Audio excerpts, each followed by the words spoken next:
Hi viewers, welcome to our channel. ప్రస్తుతం మనతో పాటు దాము బాలాజీ గారు సీనియర్ జర్నలిస్ట్ ఉన్నారు. వాటితో ఒకసారి మాట్లాడదాం. సార్ నమస్కారం. సార్ నమస్తే.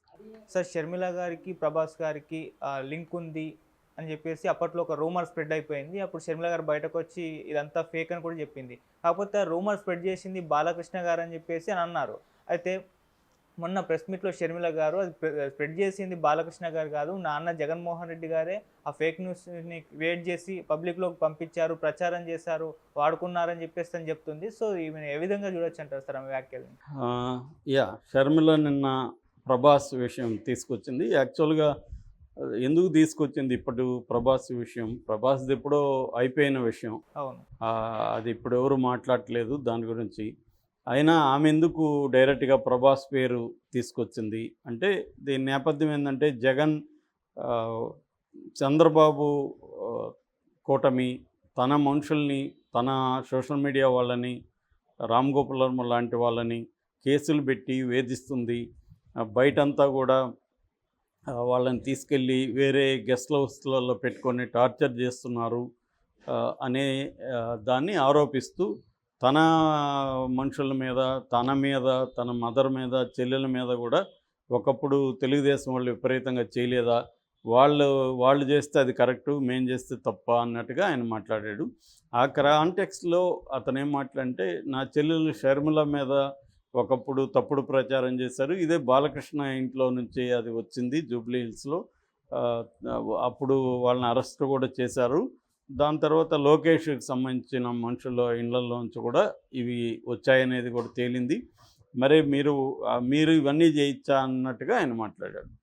కాకపోతే ఇక్కడ నేను అప్పుడే అనుకున్నా, జగన్ మళ్ళీ షర్మిల విషయం ఎందుకు ఎత్తాడు? మళ్ళీ ఇప్పుడు షర్మిల విషయం ఎత్తే ఆమె వస్తుంది కదా రంగంలోకి, వచ్చి జగన్ క్యాంటీగా మాట్లాడుతుంది.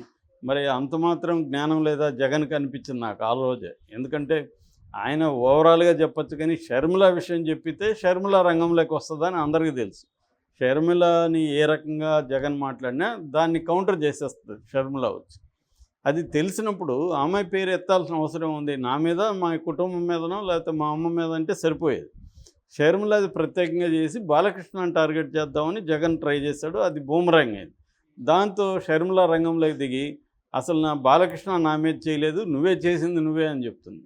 అదో విచిత్రం. షర్మిల చెప్పింది ఎవడన్నా నమ్ముతాడంటే నాకు డౌటే. ఎందుకంటే ప్రభాస్కి అమ్మాయికి అఫైర్ ఉందని ఎప్పుడు 10 ఏళ్లకు ముందు మాట. అప్పుడు యోగి సినిమా, వివి వినాయక్ దర్శకత్వంలో యోగి సినిమా రీమేక్, అది కన్నడ రీమేక్. ఆ యోగి సినిమాలో ప్రభాస్ యాక్ట్ చేశాడు. దాని ప్రొడ్యూసర్ ఎవరంటే షర్మిలకి జగన్కి మేనమామ రవీందర్ రెడ్డి. ఆ రవీంద్రనాథ్ రెడ్డి ప్రొడ్యూసర్ కాబట్టి వీళ్ళు కలిసి ఉంటారు అన్నట్టుగా అప్పుడు నిజానికి తెలుగుదేశం వాళ్ళే దాన్ని ప్రచారం చేశారు. షర్మిల వీడియోలు కూడా ఉన్నాయి. బాలకృష్ణ ఇంటి నుంచి వచ్చింది, నన్ను ఇలా ప్రచారం చేశారని ఈమె వీడియోలు ఉన్నాయి.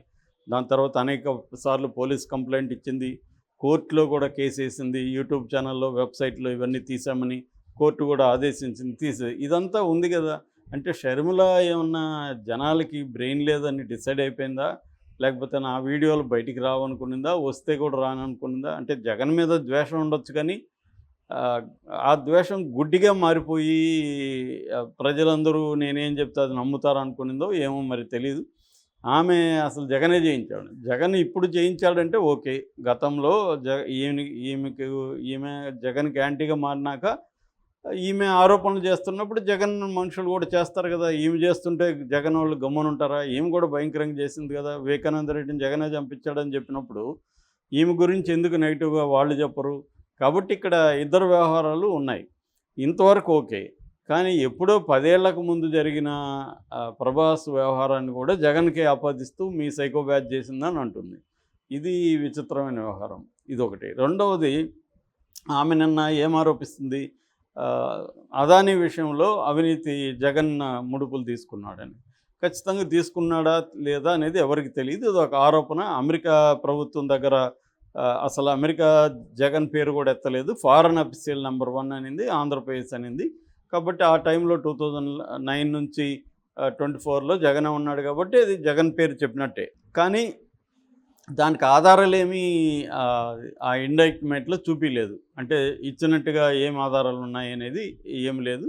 అది ఇంకా ఎంక్వైరీ దశలోనే ఉంది, ఆరోపణ మాత్రమే. ఓకే, ఇచ్చాడని అనుకుందాం. ఎందుకంటే ఈ దేశంలో లంచాలు లేకుండా ఏ అభివృద్ధి అనేది ఉండదు. ఖచ్చితంగా తీసుకోకుండా ఉండరు. ఏ ప్రభుత్వం ఉన్నా చేస్తారు ఈ పని. ఇప్పుడు మనం చూస్తున్నాం కదా, ఆంధ్రప్రదేశ్ కావచ్చు, ఇక్కడ కావచ్చు, భయంకరమైన లంచాలు తీసుకుంటున్నారని ఎక్కడ పోయినా ప్రజలే చెప్తున్నారు.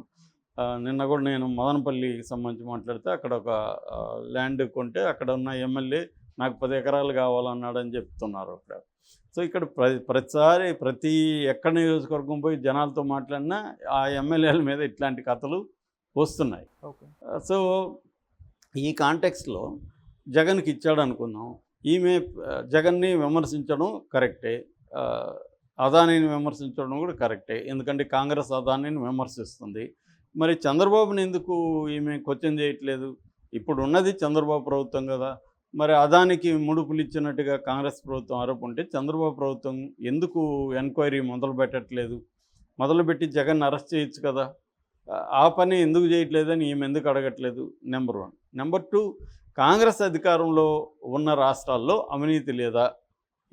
ఫర్ ఎగ్జాంపుల్ సీఎం రమేష్ ఈ ఎలక్ట్రల్ బాండ్స్ అప్పట్లో సుప్రీంకోర్టుకి సబ్మిట్ చేసినప్పుడు సీఎం రమేష్ 45 కోట్ల వర్త్ ఎలక్ట్రల్ బాండ్స్ కొన్నట్టుగా చూపించారు. అందులో 30 కోట్లు హిమాచల్ ప్రదేశ్లో కాంగ్రెస్ పార్టీకి ఆయన ఇచ్చాడు. మరి సీఎం రమేష్ ఎవరు? బీజేపీ ఎంపీ, రాజ్యసభ సభ్యుడు. బీజేపీ రాజ్యసభ సభ్యుడు కాంగ్రెస్ పార్టీకి 30 కోట్లు ఎందుకు ఇచ్చాడంటే హిమాచల్ ప్రదేశ్లో Sunny dam hydro electric project contract ఆయనకు వచ్చింది. రిత్విక్ ప్రాజెక్ట్ ప్రైవేట్ లిమిటెడ్ అనే కంపెనీ ఉంది ఆయనకి. ఆ కంపెనీ అక్కడ 1098 కోట్ల కాంట్రాక్టు నేను ఇందాక చెప్పిన హైడ్రో ఎలక్ట్రిక్ ప్రాజెక్ట్లో ఆయనకి ఇచ్చారు. కాబట్టి దానికి బదులుగా ఆయన పార్టీ ఫండ్ 30 కోట్లు ఇచ్చాడు. సో వ్యాపారస్తులు పార్టీ ఫండ్ కానీ లంచాలు కానీ ఇవి లేకుండా ఎక్కడా చేయలేదు. ఇప్పుడు మేఘా వాళ్ళు జనసేనకు 10 కోట్లు ఇచ్చినట్టుగా ఎలక్ట్రల్ బాండ్లో ఉంది. మేఘాకి జనసేనకి ఏం సంబంధం? వాళ్ళకి ఎందుకు ఇచ్చారు మేఘా వాళ్ళు? అంటే ప్రతిపక్షాలు తమ ప్రాజెక్టులలో జరిగే అవినీతి కావచ్చు, అన్యాయం కావచ్చు, వీటి మీద గట్టిగా పోరాడకుండా ప్రతిపక్షాలకు కూడా ఈ వ్యాపార కార్పొరేట్లు కానీ వ్యాపారస్తులు కానీ డబ్బులు ఇస్తుంటారు. నేను నిన్న కూడా ఒక ఎగ్జాంపుల్ చెప్పాను కదా. ఢిల్లీలో ఒక కమ్యూనిస్ట్ పార్టీ ఎంపీ ఇంటికి మా ఫ్రెండ్ వెళ్తే ఈయన మాటికి వెళ్ళి బయటికి తొంగి చూస్తున్నాడు. ఎందుకు సార్ అంత టెన్షన్ పడుతున్నారంటే ఒక బిజినెస్ మ్యాన్ డబ్బులు తీసుకొని వస్తానన్నాడు.